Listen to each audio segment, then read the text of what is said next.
Hello students आज हम अपना कंटिन्यू करेंगे कॉस्ट अकाउंटिंग का chapter reconciliation of cost and financial account. मैंने आपको लास्ट 3 क्लासेस के अंदर इसके कुछ क्वेश्चंस करा दिए हैं। आज उसके आगे का एक नया कॉन्सेप्ट स्टार्ट करते हैं। तो चलिए फिर करते हैं आज की क्लास स्टार्ट।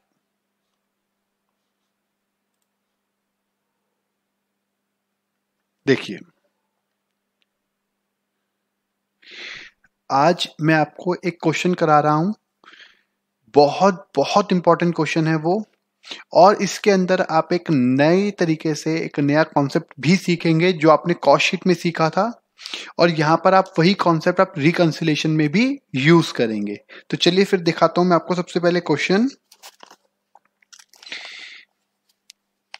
देखिए, ये क्वेश्चन बहुत ही अच्छा क्वेश्चन है। वैसे तो ये बुक बीकॉम प्रोग्राम की है और ये क्वेश्चन भी सिर्फ प्रोग्राम के अंदर ही है, लेकिन ये क्वेश्चन बीकॉम ऑनर्स में भी आ सकता है। उतना ही इंपॉर्टेंट है जितना बीकॉम प्रोग्राम वालों के लिए। तो ऑनर्स वाले स्टूडेंट्स, मैं आपको इसी टाइप का, डिजिट सिर्फ अलग है, मैं आपको इसी टाइप का क्वेश्चन दिखा दूंगा ऑनर्स की बुक में भी। तो बहुत इंपॉर्टेंट क्वेश्चन है प्रोग्राम वालों के लिए भी और ऑनर्स वालों के लिए भी। ठीक है, तो क्वेश्चन जरूर देखेंगे और सभी करेंगे भी। देखते हैं। The following profit and loss for the year ended 31st March 2016 has been extracted from the books of A Limited. Profit and loss हमें दे रखा है, पी एंड एल अकाउंट हमारे को पूरा का पूरा ये दे रखा है। ठीक है, इसके बाद इसको हम जरूर पढ़ेंगे, लेकिन पहले जरा यहां से पढ़ते हैं। कॉस्ट अकाउंट मैनुअल स्टेट, ये सारी कॉस्ट की एंट्री है। Factory overhead are to be recovered as 50% of direct wages. 50% of direct wages.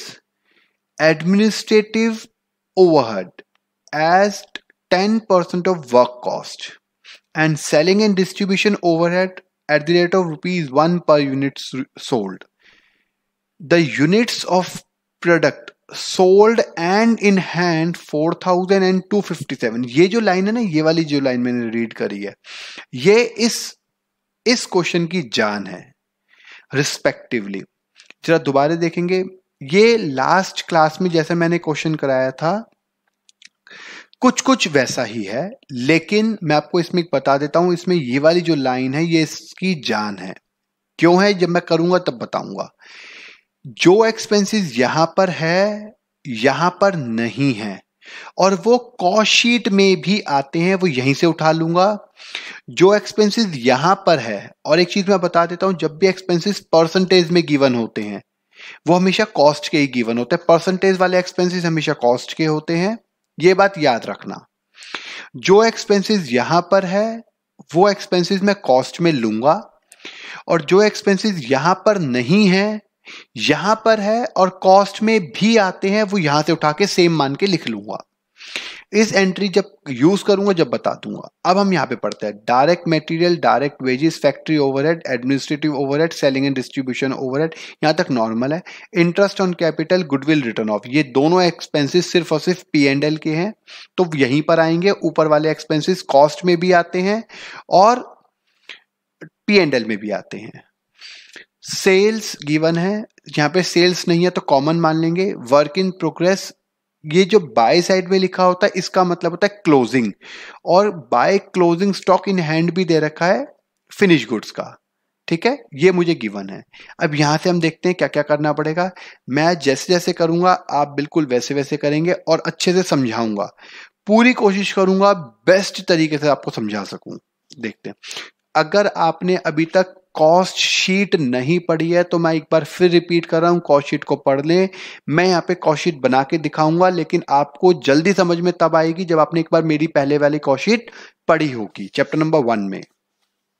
देखिए, मैंने लिखा हुआ है, पहले तो मैं लिख देता हूं। ये क्वेश्चन है हमारे पास, क्वेश्चन नंबर 12.7 बीकॉम प्रोग्राम में है, लेकिन ये वेरी वेरी इंपॉर्टेंट है फॉर ऑल द स्टूडेंट्स, चाहे वो प्रोग्राम का हो चाहे वो ऑनर्स का हो। अब देखते हैं यहां से, क्वेश्चन में मुझे ओपनिंग स्टॉक नहीं दे रखा, सीधा डायरेक्ट मटेरियल दे रखा है, तो हम भी शुरू डायरेक्ट मटेरियल से कर देते हैं। लिख देता हूं मैं एक बार, अगर फॉर्मेट की बात करूं तो शुरू हम यहां से करते थे opening stock of raw material, फिर इसमें हम प्लस करते हैं डायरेक्ट मटेरियल, जिसे हम परचेज बोलते हैं,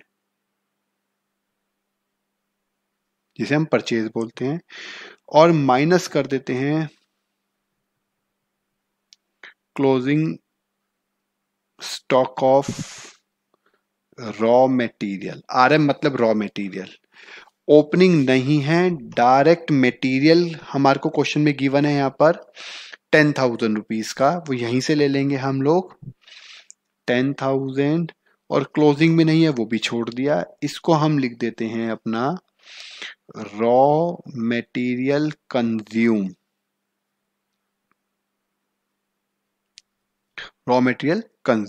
और वो आ गया 10,000 का। फिर इसके बाद इसमें हम ऐड कर देते हैं डायरेक्ट एक्सपेंसेस,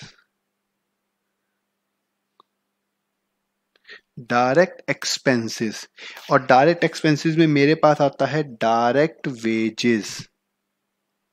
अब क्वेश्चन में डायरेक्ट वेजेस देखेंगे, डायरेक्ट वेजेस या डायरेक्ट लेबर है 20,000 की, इसे आप लेबर भी कह सकते हैं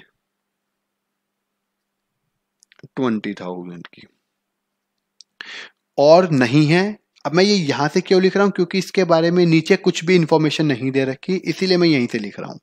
ठीक है, ये बात मैंने आपको लास्ट क्लास में भी बता दी है। इसको मैं लिख दूंगा अपना prime cost.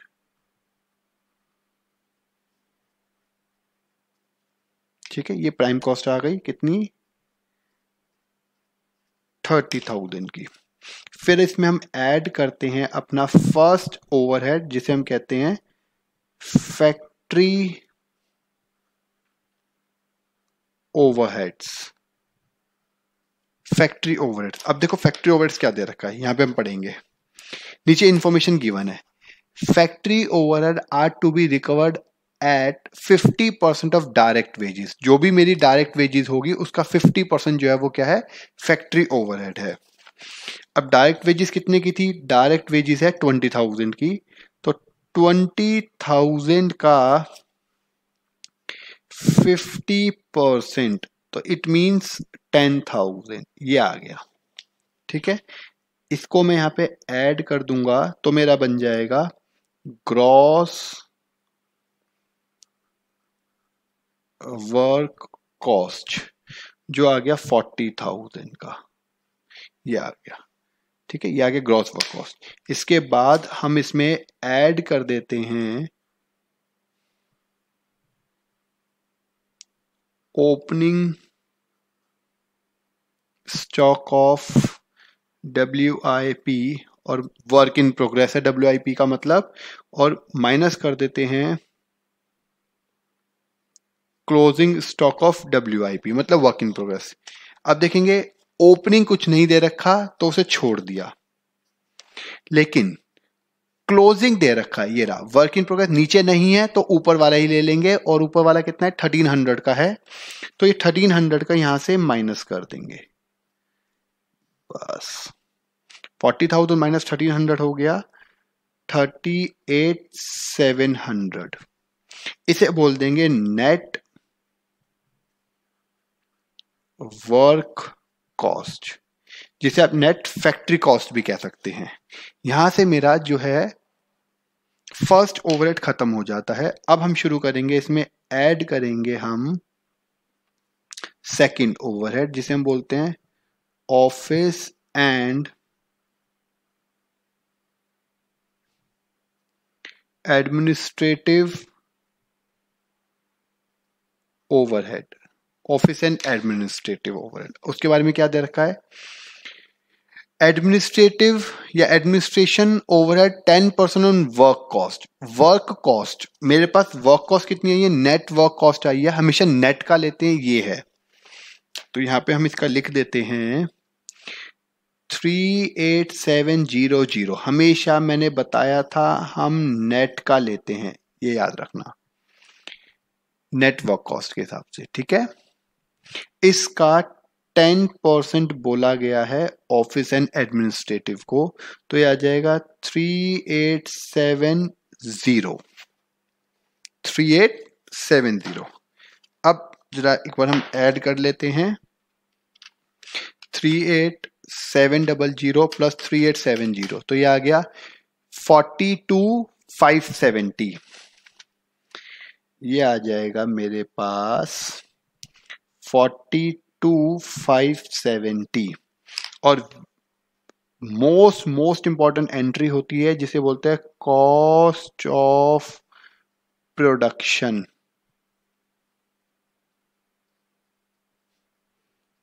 Cost of production, ये एंट्री हमारे पास आ गई।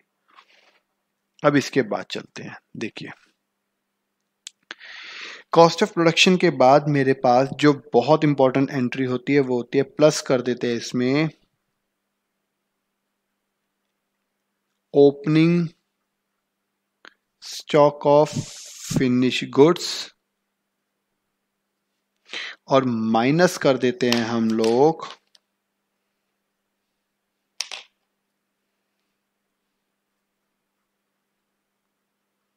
Closing stock of finish goods.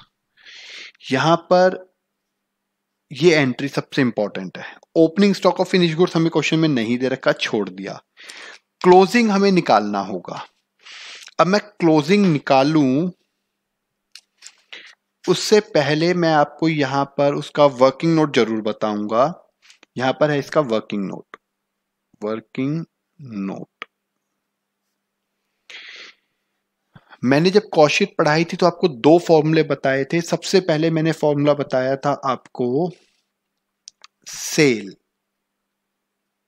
Cell होती है हमारी, सेल इन यूनिट्स, वो होती है opening finish goods plus production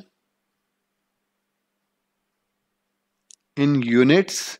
ये सारा यूनिट्स में चल रहा है, ये भी यूनिट्स में ही है, और माइनस क्लोजिंग फिनिश गुड्स, और ये भी यूनिट्स में है। ये फॉर्मूला मैंने आपको लिखवाया था, आपको याद होगा, सबसे पहले फॉर्मूला, ठीक है।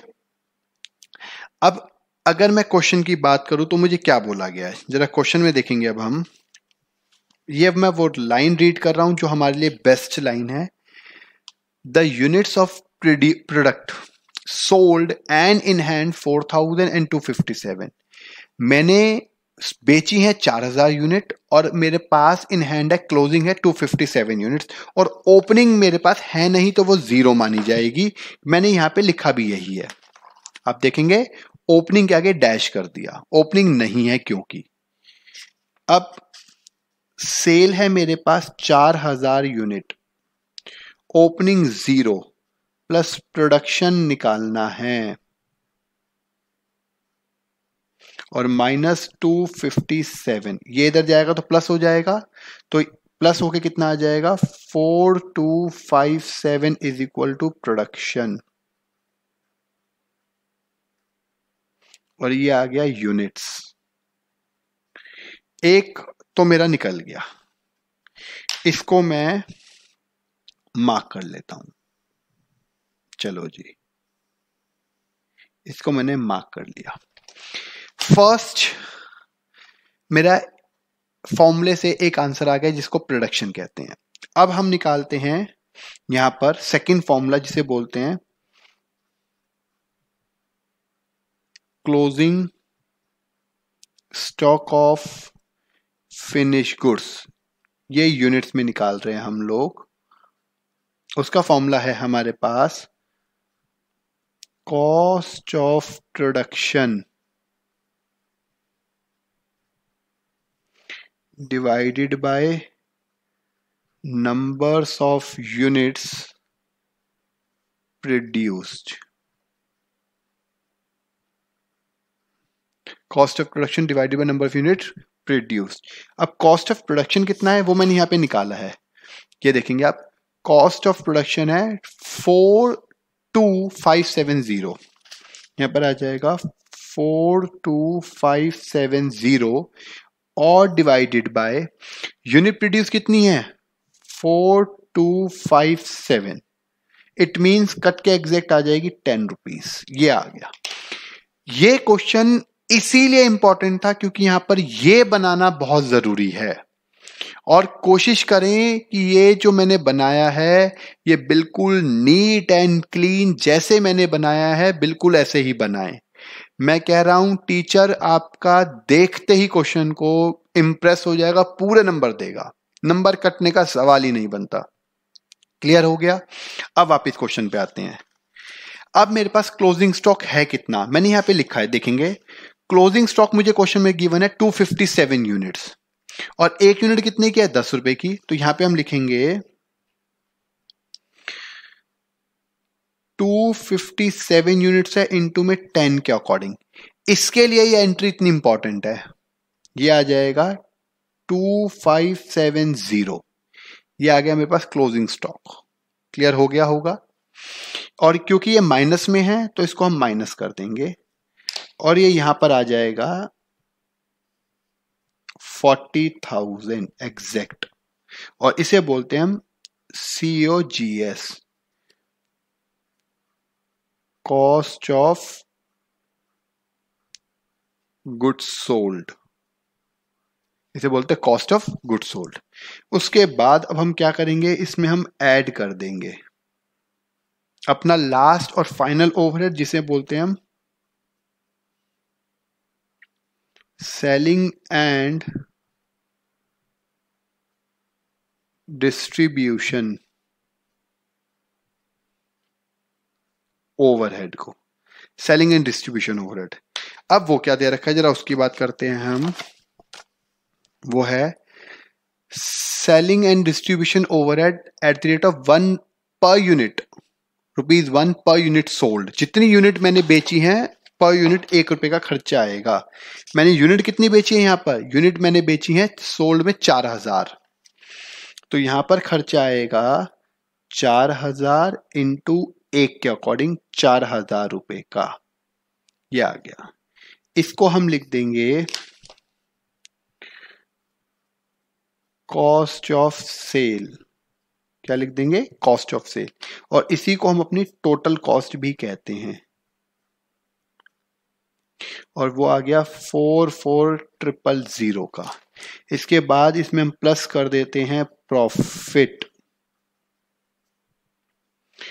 वो नहीं पता, और इक्वल टू हो जाता है सेल। ये जानबूझ के मैंने दोनों बड़े बड़े लिखे हैं ताकि आपको ये अच्छे से समझ में आए।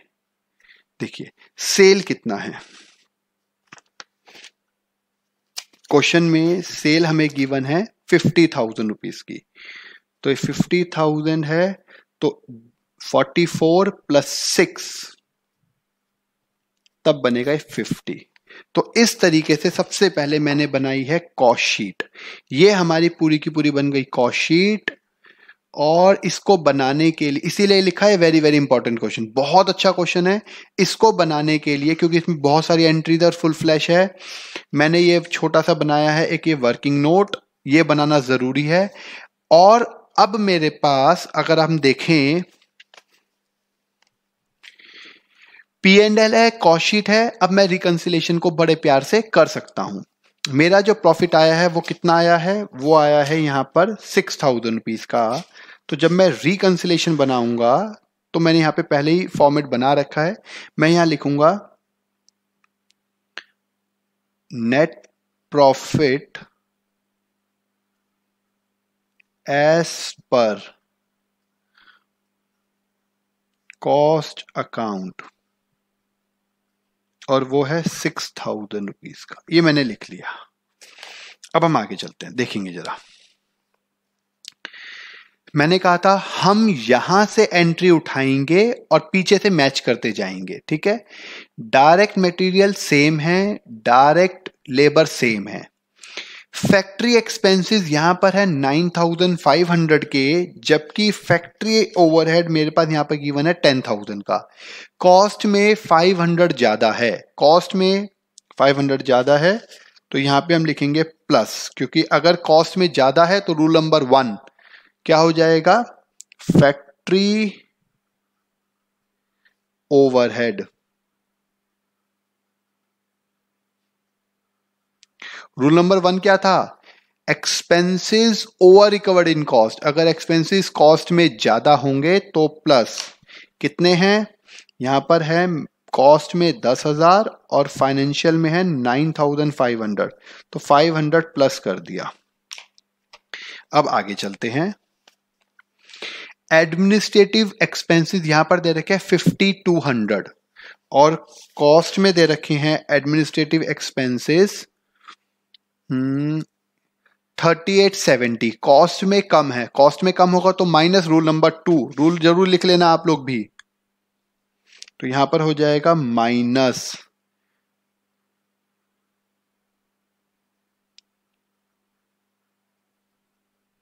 Administrative overhead. रूल क्या बताया था, रूल एक बार दोबारा देख लो। एक्सपेंसेस ओवर रिकवर्ड होगा तो प्लस, जो इससे पहले वाले पॉइंट में था।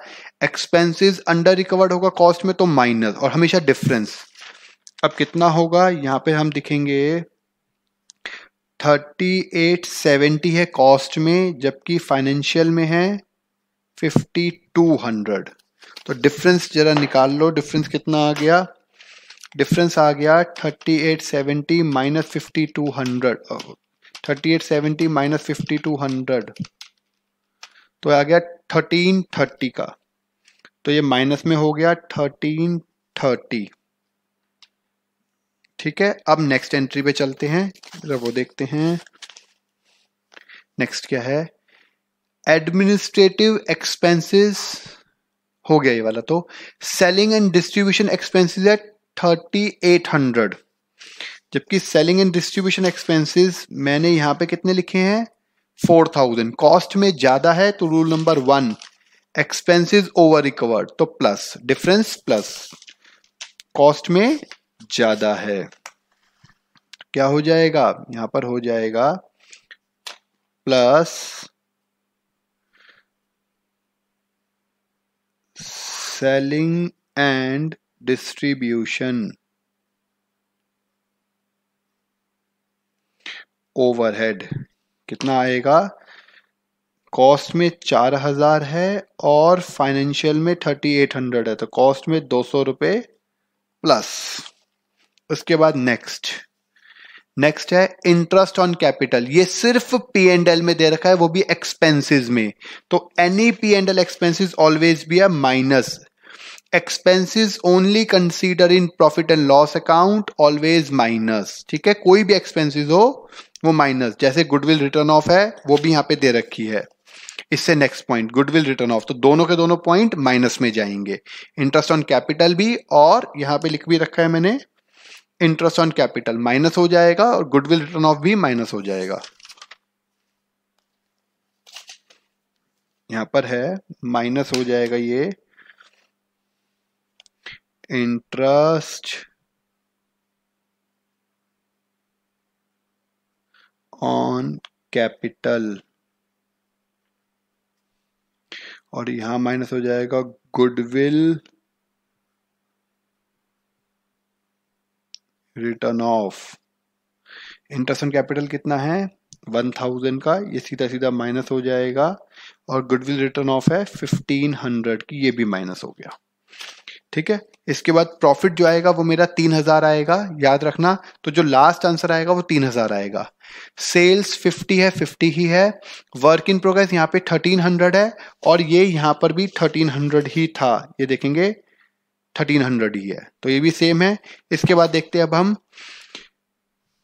Finish stock, closing finish goods कितना दे रखा है 2700, और यहां पर मैंने निकाला है 2570।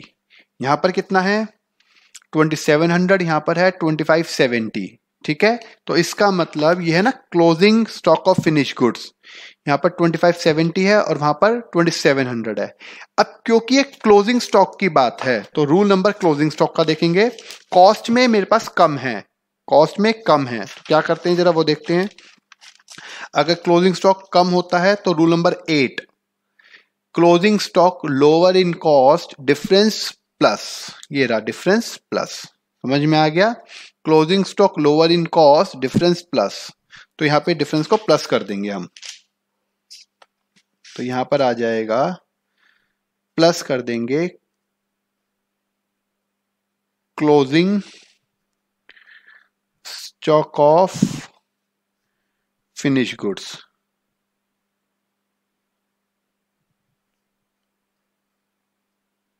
Closing stock of finish goods कितना है, अगर मैं बात करूं, क्लोजिंग स्टॉक है मेरे पास 25, ये इसको ऐसे लिख सकता हूं, 2700 दे रखा है फाइनेंशियल में और 2570 ये दे रखा है मुझे कॉस्ट में, तो ये प्लस हो जाएगा 130।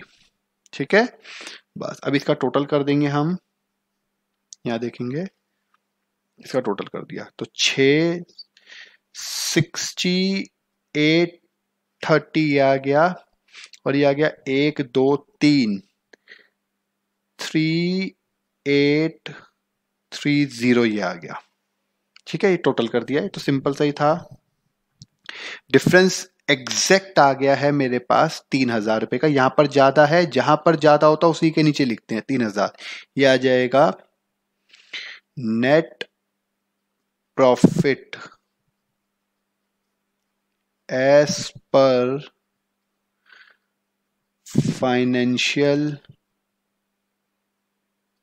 अकाउंट, ये 3000 आंसर आ गया, और यहां पर मुझे ऑलरेडी 3000 का आंसर, नेट प्रॉफिट कितना था 3000, तो इसका मतलब मेरा आंसर मैच कर गया। बहुत ही अच्छा, बहुत ही इंपॉर्टेंट क्वेश्चन था ये, मैंने आपको यहां पर करा दिया है, समझ में आ गया होगा जहां तक मुझे लग रहा है। मैंने देखो क्यों बोला था, एक तो इसके अंदर कॉस्ट शीट जो बनाई गई है वो बहुत अच्छी बनाई गई है, और इसके अंदर क्लोजिंग स्टॉक की एंट्री भी है, और जब भी क्लोजिंग स्टॉक की एंट्री होती है तो उस टाइम पर हमें ये दोनों फॉर्मूले लगाने बहुत जरूरी होते हैं।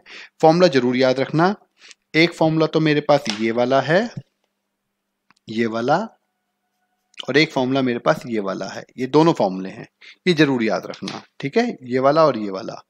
अब इसके बाद क्योंकि ये क्वेश्चन बीकॉम प्रोग्राम का था, और एक क्वेश्चन और है जो बीकॉम प्रोग्राम में है, वो बहुत सिंपल वाला ही है, सिर्फ प्लस माइनस वाला ही है, सिर्फ रिकंसिलेशन ही बनेगा उसके अंदर। एक मैं ये वाला भी करा देता हूं, उसके बाद बीकॉम प्रोग्राम के जितने भी क्वेश्चन है वो सारे बीकॉम ऑनर्स में भी हैं, तो कॉमन क्वेश्चन करेंगे नेक्स्ट क्लास से। ठीक है, और एक क्वेश्चन मुझे बीकॉम ऑनर्स का कराना है, सेकंड क्वेश्चन जो 2014 में आया हुआ है, वो क्वेश्चन भी जरूर करेंगे, वो थोड़ा सा ट्रिकी क्वेश्चन है, नेक्स्ट क्लास में कंफर्म है कि हम वही क्वेश्चन करेंगे। ठीक है, देखते हैं अब हम करते हैं क्वेश्चन नंबर 9। ये क्वेश्चन है हमारा क्वेश्चन नंबर 12.9 है बीकॉम प्रोग्राम की बुक में। देखिए 2005 में आया हुआ है क्वेश्चन, देखते हैं एक बार, टाइम नहीं लगेगा, बहुत छोटा सा क्वेश्चन है, सिर्फ एंट्रीज वाला है, इसीलिए मैं आपको ये क्वेश्चन करा रहा हूं। टाइम भी अभी हमारे पास, प्रॉफिट दे रखा है मुझे कॉस्ट में 86,250, ये मुझे प्रॉफिट दे रखा है, और फाइनेंशियल का निकालना है, तो पहले तो प्रॉफिट दे रखा है तो यहीं से हम शुरू कर देते हैं। यहां हो जाएगा profit as per cost account, कितना दे रखा है 86,250, ये प्रॉफिट दे रखा है, ये हमने लिख लिया। अब एंट्री पढ़ेंगे। एंट्री क्या है, ओपनिंग स्टॉक में दे रखी है, ओपनिंग स्टॉक दे रखा है मटेरियल का, मटेरियल का दे रखा है कॉस्ट में 10,500 और फाइनेंशियल में 10,300, तो डिफरेंस आ गया 200 रुपए का, कॉस्ट में ज्यादा है। ओपनिंग स्टॉक में दे रखा है, याद रखना मटेरियल, तो हम बात करेंगे यहां पर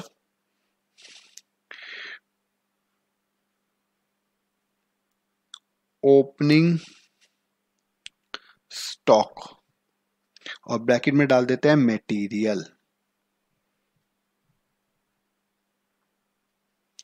अब क्या है, यहां पे देखेंगे ओपनिंग स्टॉक के दो फॉर्मूले हैं, या तो ओपनिंग स्टॉक कम होगा या ज्यादा होगा। अगर ओपनिंग स्टॉक ज्यादा है, जैसे यहां पर दिखा रखा है कि कॉस्ट में ज्यादा है, कॉस्ट में है 10,500 और फाइनेंशियल में 10,300, तो कॉस्ट में 200 ज्यादा है।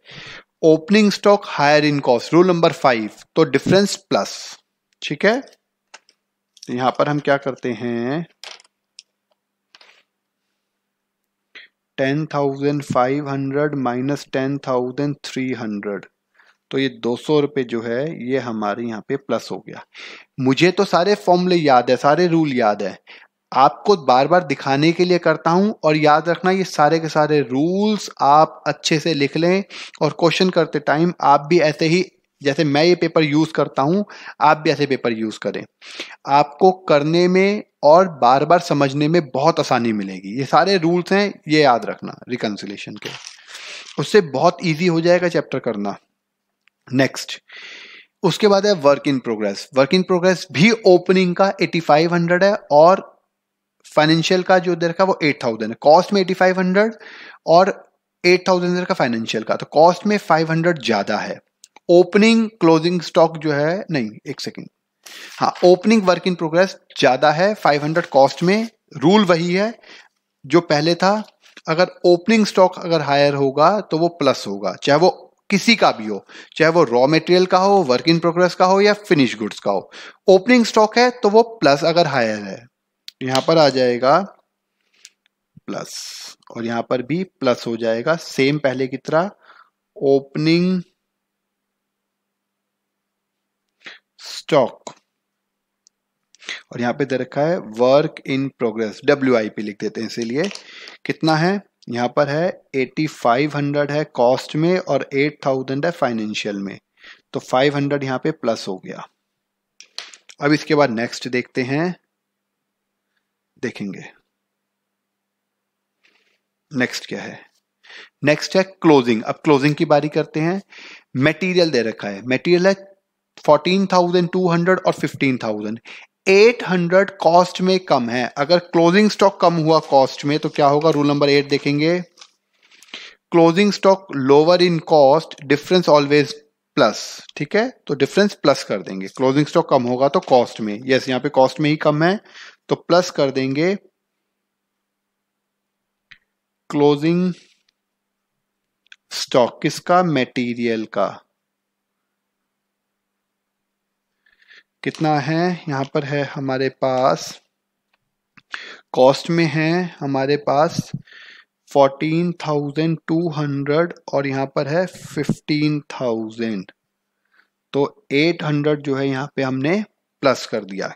ठीक है, अब इसके बाद है हमारे पास क्लोजिंग वर्क इन प्रोग्रेस 6,000 और 5,600, कॉस्ट में इस बार ज्यादा है 400, closing stock of work in progress. अगर क्लोजिंग स्टॉक देखते हैं, क्लोजिंग स्टॉक ज्यादा होगा तो क्या होगा, rule number 7, closing stock higher in cost, difference always minus, difference को माइनस कर देते हैं।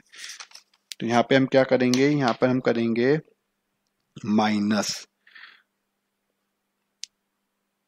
क्लोजिंग स्टॉक किसका, WIP का, कितना है, यहां पर है 6,000 माइनस 5,600, तो ये आ जाएगा 400, ये आ गया। ठीक है, अब आगे चलते हैं। स्टॉक की एंट्री हमारी सारी हो गई। अब हम चलते हैं नीचे, डिविडेंड एंड इंटरेस्ट रिसीव्ड। कभी भी इनकम होगी तो यहां पे लिखा हुआ है डिविडेंड रिसीव्ड या इंटरेस्ट रिसीव्ड ऑलवेज प्लस, तो यहां पर हो जाएगा हमारे पास plus dividend received. Dividend received कितना है, डिविडेंड रिसीव्ड है मेरे पास 600 का और ये प्लस में आ जाएगा। नेक्स्ट पॉइंट है loss on sale of investment. कोई भी लॉस होगा, मैंने यहां लिखा था एनी लॉस, कोई भी लॉस होगा हमेशा माइनस, तो यहां पे माइनस कर देंगे लॉस ऑन सेल। वो कितना है, लॉस ऑन सेल है 1,000 रुपए का, वो मैंने माइनस कर दिया। इसके बाद नेक्स्ट इंटरेस्ट, ये एंट्री जरा ध्यान से पढ़ेंगे। Interest charge by the bank not consider in financial account and cost account 1500। Interest जो है ना तो वो फाइनेंशियल में चार्ज किया है ना वो कॉस्ट में चार्ज किया है, तो हम भी नहीं करेंगे। कहीं पे भी चार्ज होता तो हम करते, उन्होंने ना कॉस्ट में लिखा ना फाइनेंशियल में लिखा, मतलब ना उसका प्रॉफिट ना उसका लॉस कॉस्ट में फर्क करेगा, ना उसका प्रॉफिट ना उसका लॉस फाइनेंशियल में P&L में फर्क करेगा, तो हम भी नहीं करेंगे। गुडविल रिटर्न ऑफ हमेशा माइनस होती है, ये बात मैं आपको कई बार बता चुका हूं। माइनस गुडविल रिटर्न ऑफ,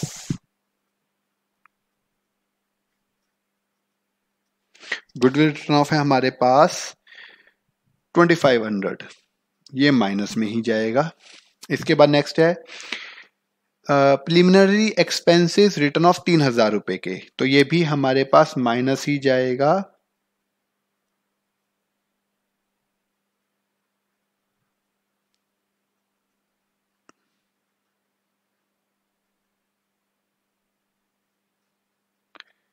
ये है हमारे पास 3000 के, ये भी हमने लिख लिया माइनस में। इसके बाद है हमारे पास overhead incurred 40,000, overhead observed in cost account. जो ये दे रखा है ओवरहेड इनकर्ड, इसका मतलब रियल में 40,000 का खर्चा हुआ है, P&L का 40,000 का दे रखा है, कॉस्ट का दे रखा है 38,500, डिफरेंस आ गया 1500 इन दोनों के बीच में, और कॉस्ट में कम है। एक्सपेंसेस अगर कॉस्ट में कम है तो माइनस ओवरहेड के नाम से लिख देते हैं, ओवरहेड्स 38,500 दे रखा है मुझे कॉस्ट में, और फाइनेंशियल में दे रखा है 40,000, तो 1500 माइनस में चला गया। इसके बाद लास्ट खत्म, बस find out profit as per financial account, तो बस प्रॉफिट निकालना है मुझे फाइनेंशियल के अकॉर्डिंग, वो देखते हैं हम क्या है। इसका पहले टोटल कर दो,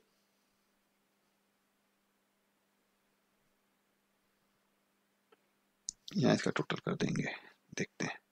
सबसे पहले तो ये देखेंगे प्रॉफिट के सारे हैं, लॉस के ये वाले हैं, तो जरा करते हैं हम इनको ऐड, देखेंगे जरा इन सबको ऐड करें। 86250 प्लस 200 प्लस 500 प्लस 800 प्लस 600, तो आ गया 88350, तो 88350 ये आ गया। अब लॉस वाले देखते हैं, 400 प्लस 1000 प्लस 2500 प्लस 3000 प्लस 1500, ये आ गया 8400 के ये आ गए। ठीक है, अब हमने क्या करना है, क्योंकि ज्यादा यहां पर है तो इसको जरा माइनस कर देते हैं। 88350 माइनस 8400, तो आ गया 88350 माइनस 8400, तो आ गया 79950, तो यहां पर ये आ जाएगा 79950, और हम लिख देंगे प्रॉफिट एज पर, आप नेट प्रॉफिट लिखें या प्रॉफिट लिखें एक ही बात है, profit as per financial account या रिकॉर्ड, ये आ गया। ये हमारा आंसर है और यही निकालने को कहा था, और मैं आपको दिखा भी देता हूं, यही प्रॉफिट हमारे को हमारी बुक में भी गिवन है 79950। ठीक है, तो यहां के लिए अभी तक हमने काफी सारे क्वेश्चन कर लिए हैं, और इसके आगे के अब जो क्वेश्चंस कराऊंगा वो अब और एक लेवल ऊपर हो जाएंगे। अब उनके अंदर हम पहले P&L बनाएंगे, फिर हम बनाएंगे कॉस्ट शीट बनाएंगे, और उसके बाद फिर रिकंसिलेशन करेंगे। अभी तक हमने क्या किया है, अभी तक हमने या तो सीधा रिकंसिलेशन किया है या फिर सिर्फ कॉस्ट शीट बनाई है और रिकंसिलेशन कर दिया। अब जो करेंगे हम नेक्स्ट क्लास में क्वेश्चन, उसके अंदर मैं आपको पहले बनाऊंगा P&L, फिर बनाऊंगा कॉस्ट शीट, और फिर बनाएंगे हम लोग अपना रिकंसिलेशन। तो चलिए फिर मिलते हैं अब नेक्स्ट क्लास में इसके आगे के क्वेश्चनों के साथ। यहां तक किसी को कोई डाउट हो तो मेरे से डिस्कस कर सकता है।